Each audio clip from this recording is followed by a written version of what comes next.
오직 한 가지 그 진리를 믿네. 주는 나의 힘이요 주는 나의 힘이요 주는 나의 힘이요 영원히 주를 의지하리. 주는 나의 힘이요 주는 나의 힘이요 주는 나의 힘이요 영원히 주를 의지하리. 영원히 내 맘과 힘은 내 맘과 힘은 믿을 수 없네. 오직 한 가지 그 진리를 내 맘과 힘은 내 맘과 힘은 믿을 수 없네. 오직 한 가지 그 진리를 믿네.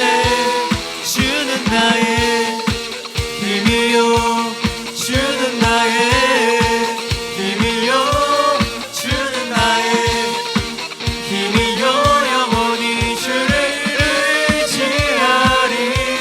주는 나의 힘이요 주는 나의 힘이요 주는 나의 힘이요 영원히 주를 의지하리.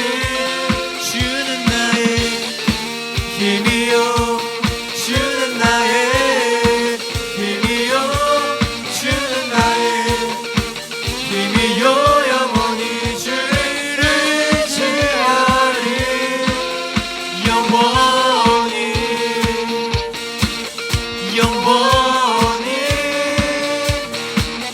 영원히. 우리 지난주에 이어서 계속해서 미가서를 보고 있어요. 자, 여기 보면 왼쪽에는 큰 풍선이 있죠. 이렇게 큰 풍선을 보면 어떤 느낌이 드세요? 와, 사람보다 더 크네, 엄청 크네, 이런 생각을 하죠. 그런데 그 옆에 있는 건 뭐예요? 바늘이에요.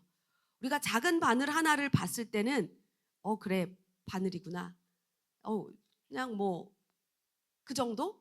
그런데 그 거대하고 큰 풍선을 바라보면서 우리가 느꼈던 그 엄청나게 크다라는 그 느낌을 저 작은 바늘 하나로 풍선을 터트린다고 하면 순간에 사라지겠죠. 이건 뭐냐, 누구냐 하면 여러분들 다 아시죠? 누구예요? 네, 메시예요. 우리 메시 키가 몇인지 아세요? 우리 친구들처럼 어린 나이에 몇이요?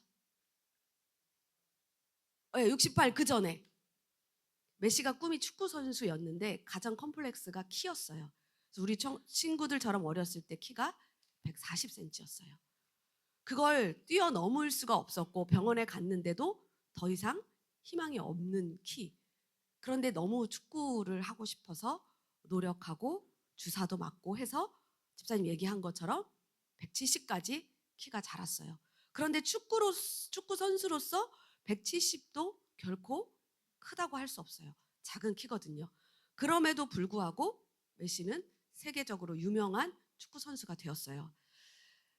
왜 이렇게 큰 거, 강한 것을 세상은 추구할까요? 큰 나라, 큰 기업, 큰 권력, 큰 영향력, 성공의 척도가 바로 다 큰 거, 강한 것에 있어요. 반대로 작고 미미한 것들은 쉽게 무시되어지곤 합니다. 아까 그 바늘처럼요.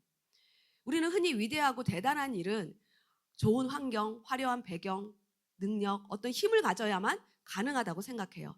하지만 하나님은 세상이 주목하지 않는 작은 것을 통해서 인류 역사를 바꾸는 위대한 반전을 일으키셨어요. 그게 뭐냐 하면 바로 예수 그리스도예요.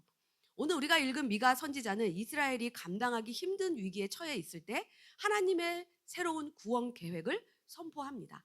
유다 족속 중에서도 가장 작고 보잘것없는 마을 베들레헴에서 참된 온 세상의 통치자가 일어날 것이라고 소망을 예언해요.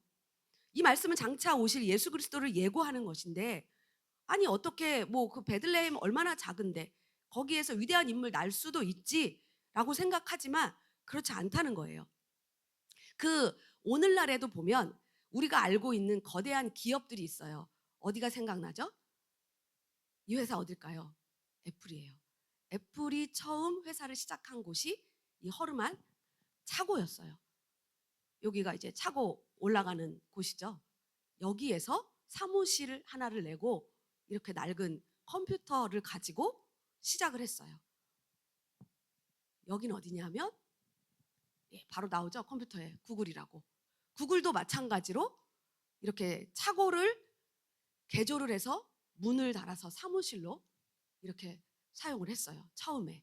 당시 누구도 이 두 회사를 이렇게 작은 회사가 오늘날 우리가 알고 있는 그 애플과 구글과 같이 큰 회사가 될 거라고, 세계적인 기업이 될 거라고 아무도 상상하지 못했어요. 여러분도 마찬가지죠. 여러분이 가진 단점, 이건 나의 너무 단점이야. 하지만 하나님은 그 단점을 가지고 우리의 필살기로 사용하시는 재료가 될 수 있다는 것을 알 수 있어요. 처음에는 아주 작고 미미하지만 하나님 앞에서 꿈을 꾸고 또 꿈을 꾸고 기도하고 매일매일 성실하게 준비한다면 하나님께서 우리 친구들을 향해 위대한 계획을 이루실 것이라는 것을 꼭 기억했으면 좋겠습니다. 이스라엘도 마찬가지예요. 우리 1절 한번 읽어볼까요? 이렇게 말합니다. 읽어볼게요. 딸 군대여 너는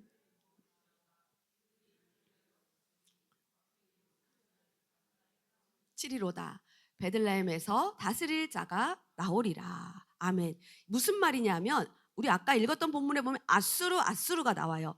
아수르라는 거대한 나라, 온 세계를 지배했었던 아수르라는 그 큰 나라가 이스라엘을 보며 비웃는 말이에요. 딸 군대여 너는 때를 모아라. 이것은 아수르가 이스라엘을 향해 너희 모아봐. 전쟁하려고 우리한테 덤비려고 해봐. 너희가 그렇게 해봤자 너희 이스라엘의 재판자, 높은 자리에 있는 너희들은 우리한테 뺨 맞을 일밖에 없어 라고 무시하고 조롱하는 말이에요. 왜 그랬냐? 실제로 이스라엘 지도를 보면 그래요. 우리 친구들, 자 여기 볼까요? 우리나라가 여기 있어요. 되게 크죠? 우리는 우리나라 작다고 생각하지만 지도에서 봤을 때 이렇게 커요. 여기 조준되어 있는 요 밑에 요 삼각형, 여기가 이스라엘이에요.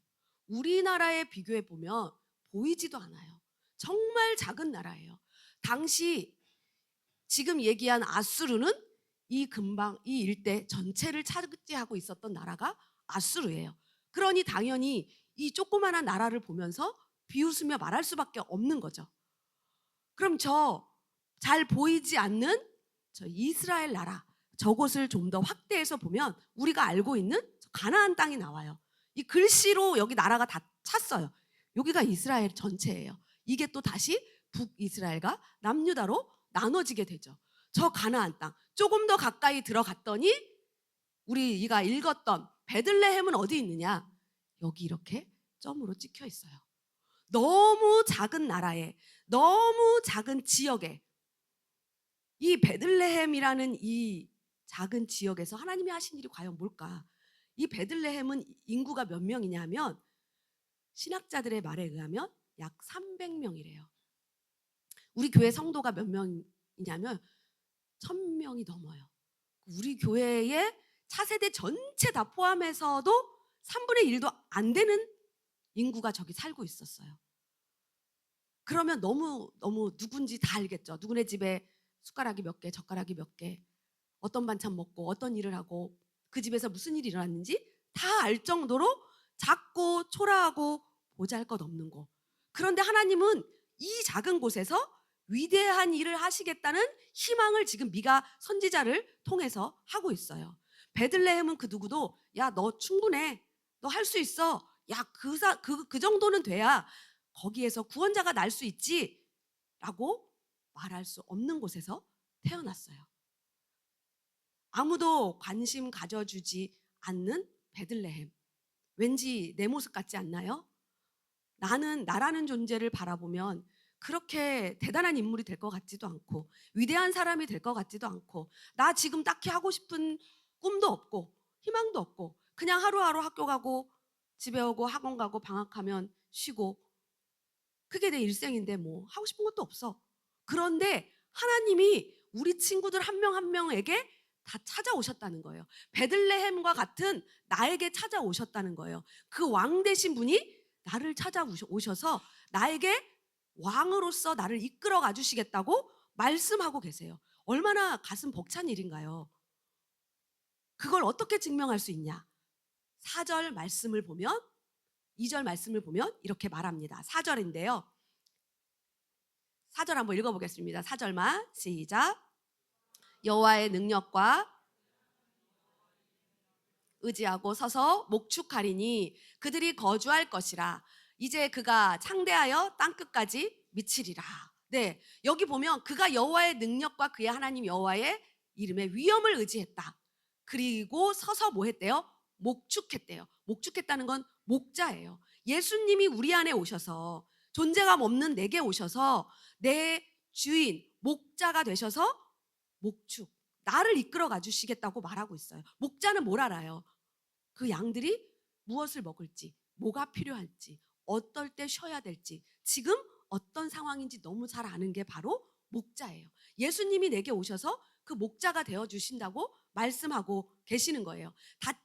당시에 베들레헴은 어떤 곳이었냐면 예루살렘이 아까 지도에서 본 것처럼 예루살렘이 되게 가까웠어요. 그러다 보니까 아침 저녁으로 하나님께 제사 드릴 흠없는 어린 양을 공급했던 곳이 베들레헴이에요. 그래서 사람들이 베들레헴 이렇게 생각을 하면 뭐 빵집도 있지만 목자가 되게 유명해요. 전문가 목자, 능력 있는 목자, 베테랑 목자. 근데 예수님이 거기에 최고의 목자로 오셨다는 거예요. 우리에게도 그 목자가 되어 주시겠다고 약속을 하시고, 예, 어디 갔나요? 예. 그리고 5절 한번 보겠습니다. 5절도 읽어볼까요? 시작. 네, 평강이 될 것이라. 목자가 되어서 내게 오셔서 내게 평강을 주시겠대요. 평강은 우리의 마음을 평안하게, 조용하게 푹 쉴 수 있게 해주는 평강이 아니에요. 예수님이 얘기하시는 평강은 우리의 마음을 지켜내는 힘을 주시겠다는 거예요. 세상은 상황이 좋지 않지만, 내 상황이 평안하지 않지만, 폭풍우 가운데 있지만 우리의 마음이 무너지지 않게 붙들어주는 내면의 맷집이 되어 주시겠다고 약속하신 게 바로 평강이에요. 우리 앞에서 본 우리 메시 진짜 힘이 어디서 나오는 것 같으세요? 메시는 크리스찬은 아니에요. 카톨릭 신자예요. 그런데 그 메시는 어려서부터 아주 철저하게 카톨릭 신앙 교육을 받고 자란 사람이에요. 메시 오른팔에 뭐가 있는지 아세요? 예수님 십자가 면류관을 쓴 얼굴을 문신해 놨어요. 경기에서 이길 때마다 하나님의 이름을 높여요. 그 메시의 인생의 1번에 누가 있는 거예요? 신앙이 있는 거예요. 우리 친구들에게도 이런 믿음이 있었으면 좋겠습니다. 부모님은 지금 상황에서 너 학원이 중요해. 공부가 중요해. 공부 잘해야 돼. 근데 공부도 은사예요. 공부 잘하는 사람 따로 있어요. 몇 명. 그 외에는 공부가 은사 아니에요. 공부로 승리하는 게 아니에요. 뭐로 승리하냐? 예수의 이름으로 우리 승리할 수 있어요. 목자 되시고 평강 주시고 내 인도자 되시고 나에게 내면의 맷집을 주시는 그분이 우리를 승리하게 해주세요. 세상이라는 경기장으로 나가기 전에 우리 만드신 감독 되신 그 하나님 앞에 모이는 게 우리 당연하지 않나요? 그래서 우리 수련회 너무너무 중요해요. 근데 우리 친구들 속으로 수련회 여기서 하잖아. 교회에서. 롯데월드. 그게 뭐야? 은혜 받겠어? 왜 안 자고 와? 누구 얘기예요? 지금 성경에 나오는 사람들의 말이에요. 베들레헴? 그 코딱지만한 데서 무슨 하나님이 오신다고? 그 정도, 아수르 정도는 돼야지. 우리 빵빵한 찬양팀 불러서 찬양하고 말씀 듣고 가서 자고 밤새 얘기하고 기도하고 그 정도 돼야 되는 거 아니야? 프라미솔 여기 이 조그만 데서 뭐 한다고? 롯데월드 가서 뭐 하게? 나 거기 10번은 갔어. 이런 맘 먹고 있는 친구들 없죠. 하나님은 오늘 말씀에서처럼 그 작은 곳이지만 하나님이 오시겠다고요. 성령이 함께 하겠다고요. 거기에서 우리와 함께 하겠다고. 나를 터치하고 나를 인도하고 나를 세워 가시겠다고요.